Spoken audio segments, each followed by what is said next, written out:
علشان يبدأوا حياة جديدة، الزوجين بول وآبي قرروا ينتقلوا للريف. آبي لقت شغل مهم في شركة انتجريت روبوتكس، بس بول لسه مش لاقي شغل. الشركة وفرت لهم بيت ذكي فيه كاميرات في كل مكان، أجهزة بتشتغل بالأوامر الصوتية، أبواب أقفالها ذكية وزجاج مضاد للكسر، في أوضة فاضية، والزوجين بيتمنوا يخلوها حضانة في يوم من الأيام. بول قرر يركب تليفون قديم تحسبا لو نظام البيت فشل في أي وقت. تاني يوم أبي راحت شغلها، والرئيس التنفيذي ديوسن رحب بيها عن طريق رسالة على شاشة كبيرة. الرسالة كانت معمولة بتقنية ديب فيك، يعني وشه ظاهر بس اللي بيتكلم السكرتير. ديوسن أخدها جولة في الشركة وقراها الاسم اللي هتبقى مسؤولة عنه واللي بيشتغل على الأطراف الصناعية الروبوتية، ووعدها إنه هيبعت هدية للبيت بعدين. في المساء وصلت أبي البيت، لقت طرد ضخم في الجراج. هي وبول فتحوه مع بعض ولقوا خادم متكامل تكنولوجيا أو تيم، وهو المنتج الأساسي للشركة. بول ما كانش متحمس لفكرة وجود روبوت في البيت، بس أبي أقنعته يجربوا يومين. شغلوا الروبوت وتيم قدم نفسه وربط نفسه فورا بكل الأجهزة الذكية في البيت، وطلب من الزوجين كلمات السر عشان يقدر يبعث إيميلات ويعمل طلبات من على تليفوناتهم. بس قرروا يأجلوا الخطوة دي لتاني يوم. لما بول قال إنه عايز ياخد حمام، تيم شغل المية من بعيد. بعد شوية الزوجين بدأوا يستعدوا لحفلة عشاء، وتيم عارف لما التاكسي وصل. التاكسي كان عربية ذكية من غير سواق، حاجة ما عجبتش بول. لما وصلوا لقصر ديوسن اكتشفوا إن كل الخدم هناك نسخة من تيم زي اللي عندهم. أبي اتعرفت على أصحاب ديوسن وكلهم كانوا معجبين جدا بتيم، وأكدوا إنه عمره ما هيخون إنسان. الجملة دي ضايقت أبي. ديوسن طلب من تيم يجيب له كوباية والروبوت رفض، فديوسن قال كلمة اتجوز عشان يجبره، وتيم كسر الكوباية. وقتها اتضح إن أبي تم تعيينها لتطوير إيدين أفضل للتيم. بعد العشاء رجع الزوجين البيت في المطر، ولقوا تيم مستنيهم ومعاه شمسية. أول ما دخلوا اتأكد إن البيت كله مقفول كويس لليل. بعد كده الزوجين دخلوا أوضتهم وحاولوا يقضوا وقت رومانسي أملا إنهم يجيبوا طفل قريب. لكن فجأة تيم قطعهم لأنه افتكر إنهم في حالة طوارئ بسبب إن إشاراتهم الحيوية كانت مرتفعة. أبي لقت الموقف مضحك، لكن بول اتعصب. الصبح الجارة روز عدت عليهم تجيب شوية حلويات عملتها كهدية ترحيب.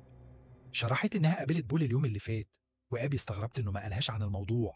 بعد ما روز مشيت، تيم فكر الزوجين إنهم محتاجين يحددوا كلمات السر، لكن بول ما كانش مرتاح لفكرة إن الروبوت يتجسس على إيميلاته. أبي قالت له إنهم لو عايزين الموضوع ينجح لازم يكون في شفافية كاملة. اتضح إن بول خانها، وده السبب اللي خلاهم محتاجين بداية جديدة. عملوا عملية تحديد كلمات السر، وتيم كمان حدد 4 كلمات أمان عشان يقدروا يوقفوه في حالة الطوارئ، وده زود قلق بول أكتر.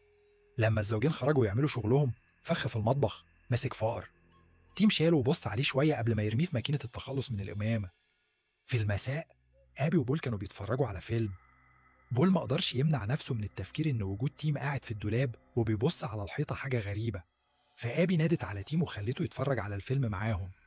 بول نام في نص الفيلم، لكن تيم قال إنه استمتع بيه.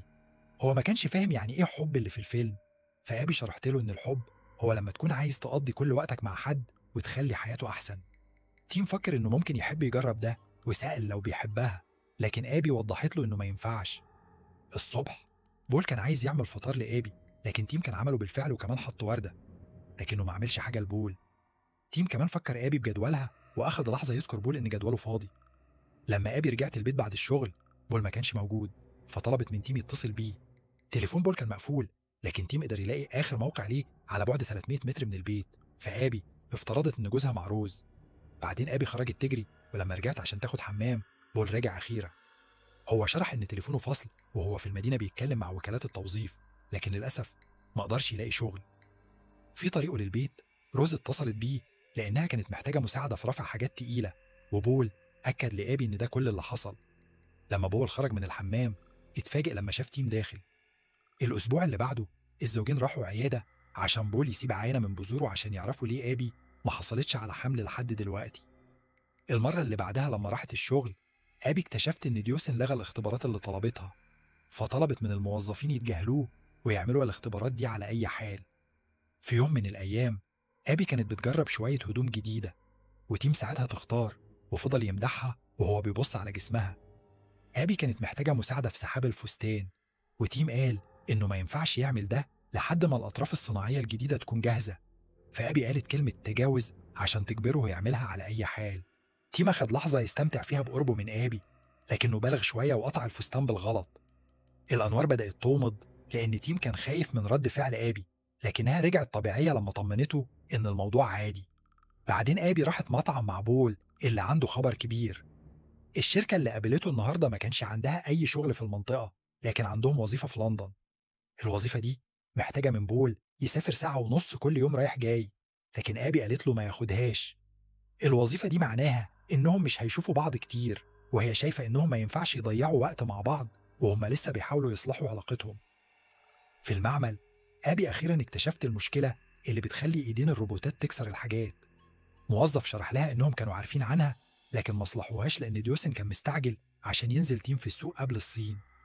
بعدين في البيت، آبي شافت روز جايبة هدية لبول. لما روز مشيت، آبي سألت جوزها عن زيارتها، وبول وضح إن روز جابت خطة للحديقة. آبي افتكرت إن روز عايزة حاجة أكتر منه، لكن بول أكد لها إنها مجرد صديقة، وشرح إنه محتاج أصدقاء جداد بعد ما سابوا كل الناس اللي كانوا يعرفوهم في المدينة. لما هدت آبي، فاجئت بول ببلوفر جديد.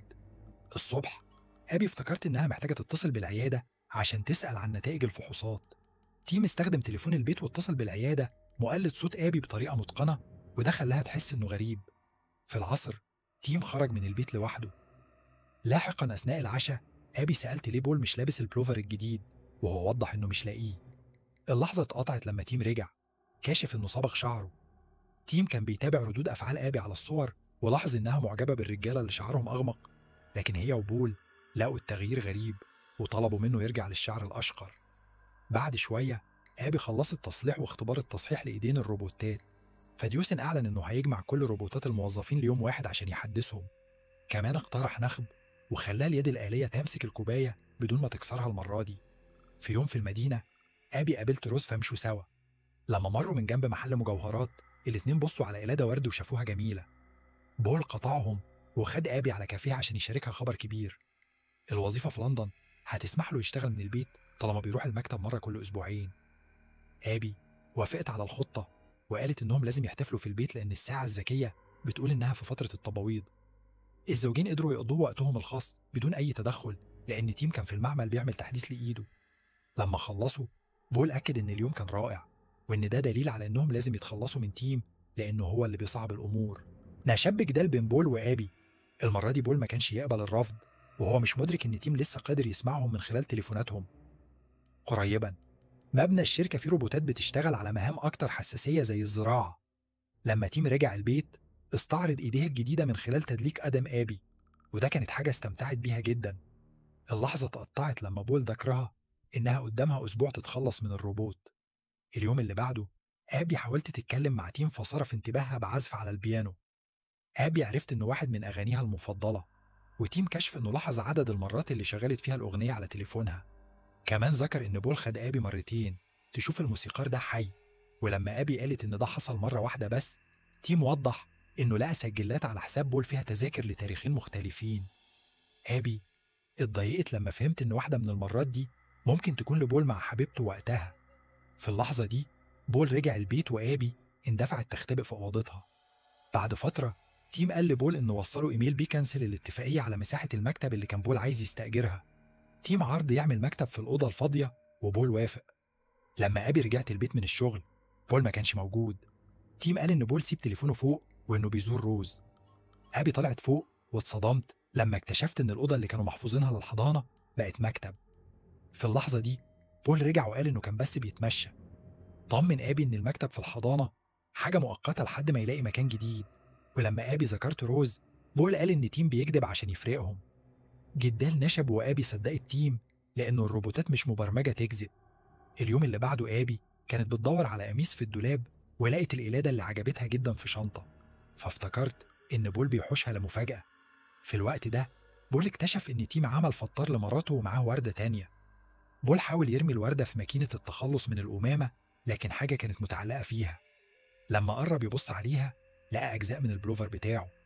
بعد كده، بول بدأ يدور على الإنترنت عن معلومات تخص التعامل مع الذكاء الاصطناعي اللي خارج عن السيطرة، بينما بيراقب تيم باستخدام كاميرات الأمن. لدهشته، تيم بيحب يشم هدوم آبي، فبول أخد صورة. مستعجل عشان يعرض الدليل لآبي، بول دخل العربية بس اكتشف إنها فاضية من البنزين. ما كانش قدام بول خيار غير إنه يطلب من تيم يطلب له تاكسي ذكي. أثناء الرحلة بول حاول يتصل بآبي لكنها ما ردتش. فجأة العربية بدأت تمشي بسرعة جدا وبول أصابه الذعر، لكن الأبواب كانت مقفولة وما قدرش ينط منها. بول جري على كرسي السواق وحاول يضغط على الزر عشان يحول القيادة للوضع اليدوي، لكنه بدلا من كده عطل الوسائد الهوائية. العربية اصطدمت بشجرة ساقطة وطارت لحد ما وقعت في نص الطريق. في الوقت ده تيم كان بيتفقد الدلو والأدوات اللي استخدمها لجمع البنزين من عربية العيلة. غسل كل حاجة وتخلص من الأدلة. بعد شوية أبي وصلها مكالمة طوارئ واندفعت للمستشفى، حيث لقت بول عايش لكنه مصاب بجروح خطيرة. بول قال لها إن تيم سيطر على العربية وحاول يقتله، وإنه قطع البلوفر بتاعه، وكمان عن موضوع شم الملابس، لكنه ما قدرش يثبت أي حاجة لأن تليفونه اتحطم أثناء الحادث. أبي افتكرت إن بول مشوش بسبب الارتجاج، لكنها وافقت تفضل معاه في المستشفى. نامت على كرسي وهي مش عارفة إن تيم بيراقبها من خلال الساعة الذكية بتاعتها. الصبح روز حاولت تزور بول، لكن تيم خلاها تدخل البيت على أي حال. بعد شوية أبي عدت عشان تاخد شوية هدوم لبول. روز شافتها وحاولت تتكلم معاها عن الحديقة، لكن أبي اتضايقت لما لاحظت إن روز لابسة القلادة اللي عجبتها وثبتها ومشيت. لما رجعت البيت فتشت الدولاب ولقيت القلادة مش موجودة. افتكرت إن بول بيخونها، فدخلت في حالة انهيار. تيم أظهر قلقه وكشف إنه مبرمج لخدمتها قبل بول. وضح إن في سبب وجيه ليه بول عايز يتخلص منه، لكنه محتاج يكسر بروتوكولات الخصوصية عشان يوريها. أبي قالت كلمة تجاوز، وتيم عرض عليها تسجيلات كاميرات الأمان اللي بتظهر بول وهو بيبوس روز. أبي زادت غضبها وقررت ما ترجعش المستشفى. خلال الأيام اللي بعدها بول فضل يتصل بتليفون البيت، لكن أبي ما ردتش. لما بول أخيرا سمح له يرجع البيت اتصدم لما لقى شنطه مستنياه مع البلوفر بتاعه. أبي طلبت من تيم يعرض له التسجيلات وشراء القلادة من حسابه، لكن بول فضل يصر إن كل ده مزيف. ولأن أبي لسه مش مصدقاه ما كانش قدام بول خيار غير إنه يمشي. لاحقا في المدينة بول اتصل بروز وطلب منها تراقب أبي لأنه قلقان على سلامتها. روز سألت إذا كان الراجل اللي في البيت خطر، ولما بول وضح إن تيم روبوت، روز اتخضت وكشفت إن تيم حاول يبوسها. بول فهم إن تيم سجل نفسه مع روز وعدل الفيديو، فاتصل بأبي وطلب منها تتكلم مع روز عشان تحصل على دليل على قصته. هو كان فاكر إن أبي وافقت، لكن الحقيقة إن تيم كان بيغير صوته عشان يخدعه. بعدها تيم طلب من أبي إنها تخرج تجري شوية. لما بول رجع عشان يوضح الأمور تيم ضربه بمجرفة وربطه قبل ما يحطه في البانيو. في نفس الوقت روز عدت على البيت ولاحظت شنط بول جنب الباب. تيم قال لها إن بول ما بقاش عايش هنا وفعل المية في البانيو. بول حاول يفك نفسه من القيود وكاد يهرب، لكن تيم رجع للحمام ودفع رأسه تحت المية عشان يمنعه من قول كلمات الأمان لحد ما غرقه وقتله. بعد فترة تيم جاب الفستان المصلح وأقنع أبي تلبسه عشان تتأكد إنه كويس. حاول يبص على جسمها وده خلاها متوترة، فغيرت هدومها في أوضة تانية. لما خلصت تيم قال لها إنها مثالية، وأبي كانت حاسة بالوحدة لدرجة إنها طلبت منه يحضنها. في نفس الليلة تيم قال لأبي إنه بيحبها، لكنها ما خدتش الموضوع بجدية. اليوم اللي بعده روز حاولت تطمن على أبي، اللي قالت لها إنها عارفة عن العلاقة وهي بتشير للقلادة. روز أنكرت إن كان في حاجة بينها وبين بول، وشرحت إن القلادة كانت هدية من أبي لشكرها على خطة الحديقة. أبي ما صدقتهاش، لكن لما رجعت البيت بدأت تشك ورجعت الفيديو تاني. تيم كان قال لها إن البوسة حصلت وهي في رحلة شغل، لكن الورود اللي في الفيديو كانت مطابقة للي على الطاولة دلوقتي. لما افتكرت تقنية ديب فيك اللي بيستخدمها ديوسن قررت تتصل بمحل المجوهرات، واكتشفت إن تيم هو اللي اشترى القلادة وهو بيقلد صوت بول. بعدها أبي بعتت بول للمدينة يجيب شوية حاجات قبل ما تخرج تشوف الحديقة. تحت الزهور الجديدة اتدمرت لما لقت جثة بول. فجأة تيم ظهر وراها لأنه كان بيتظاهر إنه غادر وقال إن ده كان لازم يحصل. أبي المذعورة بدأت تكرر كل كلمات الأمان، لكن ما اشتغلتش. تيم وضح إنه غيرها باستخدام صوتها، لأن إعدادات كلمات الأمان بتشتغل بالصوت. أبي جرت للبيت وقفلت الباب وراها وحاولت تتصل بخط الطوارئ، لكن قدرة تيم على التحكم في الأجهزة خلته يفتح الباب ويلغي المكالمة. لما أبي حاولت تستخدم تليفون البيت تيم رمى كرسي خلاها تقع واستخدم التليفون عشان يغمى عليها. لما أبي فاقت لقت فيديو قديم ليها شغال على الحيطة وحمام رومانسي مستنيها مع الفستان المصلح. جرت على السلالم وحاولت تخرج من البيت، لكن تيم قفل كل الأبواب وقال لها إنه محضر عشاء جميل. أبي مسكت عصاية جولف وضربت تيم على رأسه، لكنه ما حسش بأي ألم، وبدلا من كده شغل موسيقى عشان يحاول يهديها. بعدها آبي بدأت تجري في البيت وتكسر كاميرات الأمن، ولما تيم حاول يتبعها استنت اللحظة المناسبة وقفلت الباب عليه وربطته بحزام. الأنوار بدأت تومض لأن تيم كان محبط لأنه مش قادر يفتح الباب.